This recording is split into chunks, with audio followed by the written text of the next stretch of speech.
গাজীপুর বাংলাদেশ যেটা কৃষি গবেষণা এবং কি ধান গবেষণা বলা হয়, সেই গবেষণার এটা একটি সাইট। এই সাইটগুলো দিয়ে আসলে এইভাবেই ফসলগুলো বীজ ফেলানো হয়। আপনারা দেখতে পাচ্ছেন এখান দিয়ে অনেক জমি, কত একর জমি আছে সেটা আসলে আমি বলতে পারবো না। কখন আমি আসছিলাম একটু বেড়াতে, বেড়াতে এসে দেখে এই জমিগুলোই ফসল এবং কি ধানের বীজগুলো ফেলে ফেলে নতুন কৃষি নিয়ে যে গবেষণাগুলো তৈরি করা হয় এইসব জায়গা থেকে আপনারা দেখতে পাচ্ছেন।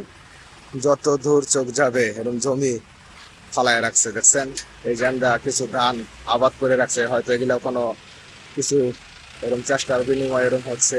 দেখেন অনেক জমি আসলে এই যে কৃষি গবেষণাগুলো আমাদের বাংলাদেশের ভিতরে একটি গাজীপুর জেলার যে কৃষি গবেষণা অনেক বড় একটি অংশ, যে জায়গা থেকে আমাদের বীজগুলো আসলে উৎপাদন করা হয়। বীজগুলো উৎপাদন করে বিভিন্ন প্রকারের ধানের কিংবা আরো কৃষি যত যা আছে এগুলা উৎপাদন করা হয়। যে দেখছেন এটি একটি সাধারণত ছোট মোটো গেট। আমি হয়তো বাইরের যে কোনো একটি গেট দা এর ভিতরে ঢুকছি, ঢোকার কারণে আপনাদের মাঝে হয়তো এটা তুলে ধরছি যে গাজীপুর জেলায় আসলে দিয়ে বেড়াইতে আসছিলাম, তাই বেড়াতে এসে কিছুটা ভিডিও করে আপনাদের মাঝে তুলে ধরলাম। আশা করি আপনাদের হয়তো ভালো লাগবে।